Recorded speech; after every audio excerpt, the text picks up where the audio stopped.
Hello friends. हमारी कहानियाँ में आप सभी का बेहद स्वागत है। आज मैं आप सबके लिए लेकर आई हूँ the mystery of time travelling.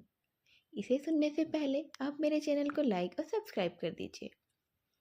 आपको कैसा लगेगा सुनने में अगर मैं कहूँ कि आप वक्त में आगे जा सकते हैं या फिर वक्त में पीछे भी जा सकते हैं, जिसे आज के ज़माने में टाइम ट्रेवलिंग कहते हैं। हमारी दुनिया में हर 2-3 साल में टाइम ट्रेवलिंग का कोई ना कोई केस तो सामने आ ही जाता है। आते ही लोगों को चौंका कर रख भी देता है। टाइम ट्रेवलिंग एक ऐसी चीज़ है जिसका जो सवाल है उसका जवाब किसी के भी पास में नहीं है। किसी के भी पास में इसका जवाब तो होता ही नहीं है। बस यह हादसा होने के बाद लोग बस इतना कह देते हैं कि शायद वह कोई भूत होगा, कोई आत्मा होगी, या फिर सिर्फ उन इंसानों का वहम होगा। लेकिन कई सालों पहले जापान में घटना घटी थी, टाइम ट्रेवलिंग की। यह घटना किसी एक इंसान ने नहीं देखी थी, बल्कि बहुत सारे लोगों ने देखी थी। हर एक न्यूज़ चैनल ने भी देखी थी। यह घटना घटी थी जापान के टोक्यो एयरपोर्ट में, जब कई सालों पहले वहाँ एक आदमी लैंड किया था। सुबह सुबह टोक्यो एयरपोर्ट में जब वह लगेज काउंटर के पास था और वह अपना पासपोर्ट दिखा रहा था अपना लगेज लेने के लिए, उस समय उस पासपोर्ट में एक अलग ही देश का नाम था जो कि दुनिया में कहीं भी नहीं था। वह इंसान बहुत ज़्यादा अलग था, बहुत ज़्यादा डिफरेंट। सबसे अलग अलग पर्सनालिटी थी उसकी।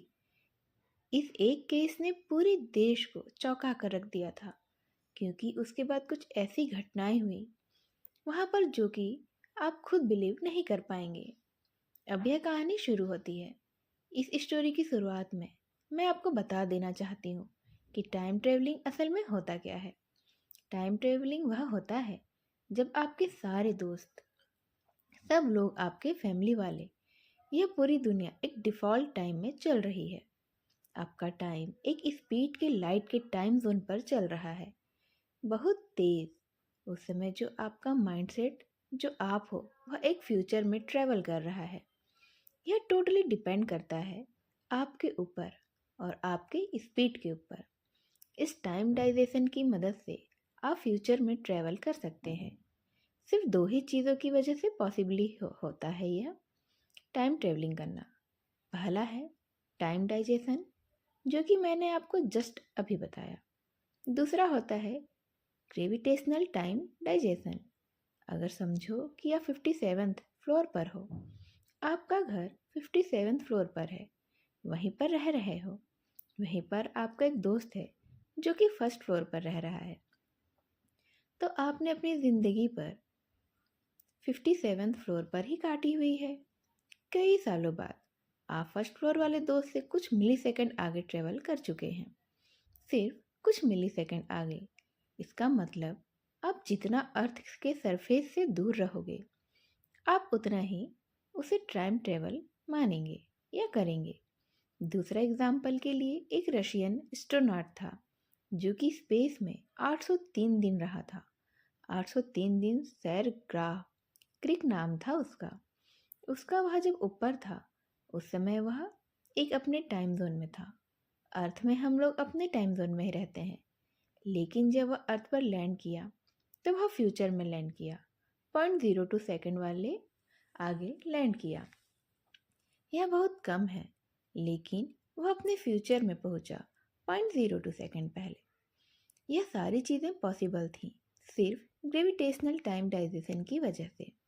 अभी आप लोग सोचते रहोगे, क्या भाई 803 दिन भी बाहर ट्रेवल करने के बाद सिर्फ 0.02 सेकेंड हम लोगों ने फ्यूचर ट्रेवल किया, फिर इसका क्या फ़ायदा हुआ? आपको इसका भनक तक नहीं होगा कि कब टाइम ट्रेवलिंग एक्चुअल में पॉसिबल हो जाएगी, क्योंकि नासा ने ऑलरेडी ऐसा पहले ही बोल चुके हुए हैं कि हम लोग बहुत सारी चीज़ों पर काम कर रहे हैं जो कि टाइम ट्रेवलिंग को आसान कर देगी और पॉसिबल भी। एक समय था 1954 का, जापान के टोक्यो एयरपोर्ट में सुबह सुबह यूरोप से एक फ़्लाइट लैंड करी। टोक्यो के हैंड एयरपोर्ट पर फ्लाइट लैंड होने के बाद सब लोग लगेज एरिया में ही आ गए। वहीं पर था यह इंसान जिसने वहां पर सबको चौंका कर रख दिया था। अपना बैगेज लेने के लिए सबको अपना पासपोर्ट दिखाना पड़ता है, तो इन्होंने भी दिखाया। फिर पासपोर्ट पर एक अलग ही देश का नाम था जो कि इस दुनिया में वो है ही नहीं। इस देश का नाम था ट्यूराटिस, जो कि इस दुनिया में एडजस्ट ही नहीं करता। सब के सब शॉक रह गए थे उस समय। इस यह इंसान कहाँ से आया है? वहाँ के लोग बहुत ही कंफ्यूज हो गए थे। यह इंसान आया किधर से है? इस पासपोर्ट के साथ इसको प्लेन पर आखिर चढ़ने किसने दिया? क्योंकि सिक्योरिटी तो बहुत ज़्यादा टाइट होती है। कौन से देश से आया है? वहाँ के जो सिक्योरिटी वाले थे, फिर वह उन सबको वहाँ पर बुलाया गया। पुलिस को बुलाया गया इन्वेस्टिगेशन करने के लिए कि यह पता तो चले कम से कम कि यह इंसान आखिर किस देश का है। सबसे पहले जो टोक्यो एयरपोर्ट वाले थे, उन्होंने यह देखा, समझा कि हम पहले पैसेंजर्स की लिस्ट चेक करते हैं कि क्या वाकई में यह इंसान प्लेन में ही था या नहीं था। जब उन्होंने देखा कि पैसेंजर लिस्ट में इसका नाम ही नहीं था, तो उनको लगा कि शायद यह बाहर से कहीं से आ गया है। लेकिन जब प्लेन के बाकी पैसेंजर से बात किया, तो उन्होंने बोला कि जब प्लेन हवा में था उस समय यह इंसान हमारे ही बाजू में बैठा था। इन सब ने उसे देखा था, लेकिन यह इंसान का नाम अगर पैसेंजर लिस्ट में था ही नहीं, तो यह उस प्लेन में पहुंचा कैसे? सब कंफ्यूजन के बाद पुलिस ने ही उससे पूछना ठीक समझा कि आप यहाँ किस काम से आए हो, कोई ना कोई वजह होगी, तभी तो आप यहाँ आए हैं। तो उसने कहा कि हाँ, मैं यहाँ पर बिजनेस के सिलसिले से आया हूँ, एक बंदे से मिलने के लिए जो कि होटल में रह रहा है। मैं भी यहाँ से वहीं पर जाऊँगा। पुलिस ने उस होटल को कांटेक्ट किया तो पता चला कि वहाँ पर इस नाम का कोई इंसान ही नहीं रहता है और ना ही इस इंसान की वहाँ पर कोई बुकिंग थी। अभी एक वक्त पर आकर तो उनकी कन्फ्यूज़न की हद पार हो गई थी कि ये इंसान है क्या। एक काम करते हैं, इसे जाकर इस दुनिया का मैप दिखाते हैं, पूछते हैं कि आखिर आपका देश है कहाँ पर। उस इंसान को इस देश का मैप दिखाया गया। उसने उंगली रखकर बता दिया कि मेरा देश तो यहाँ पर है।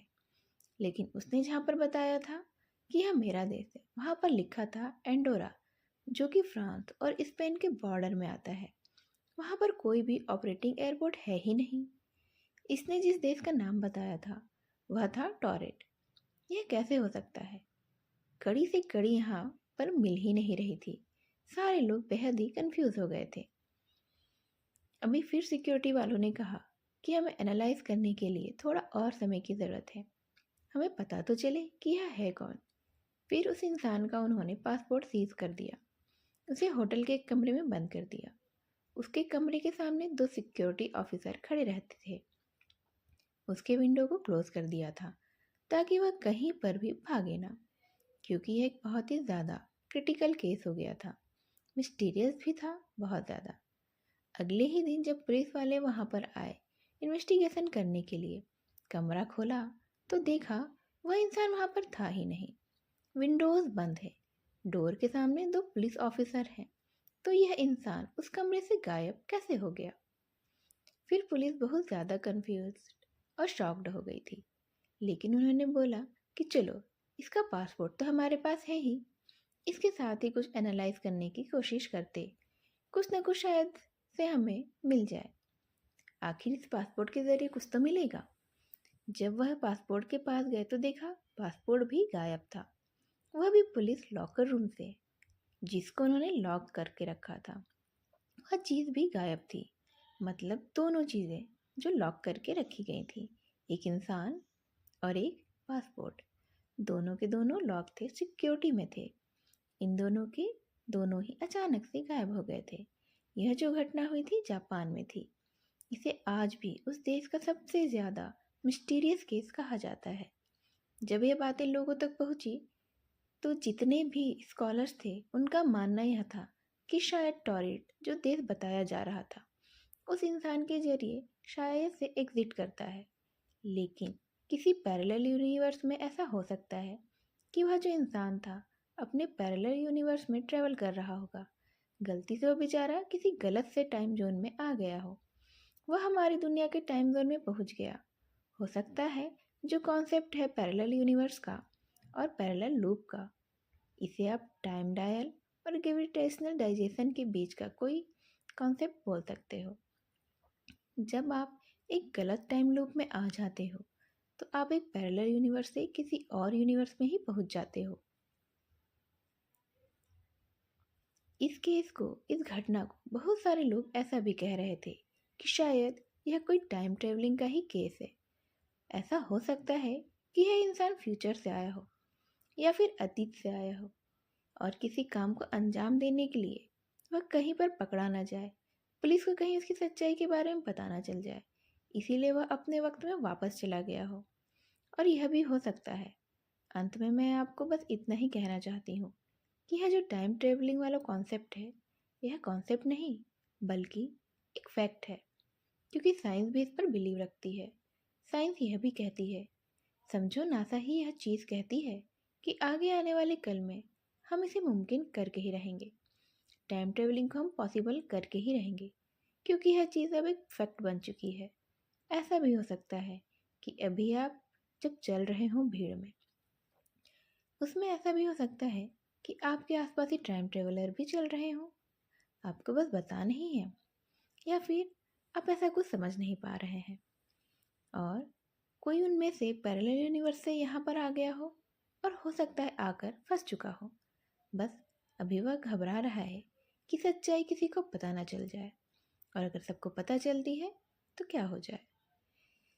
इस टाइम ट्रेवलर के कॉन्सेप्ट को समझने के लिए और ध्यान से सुनने के लिए आप सभी का धन्यवाद। नमस्कार।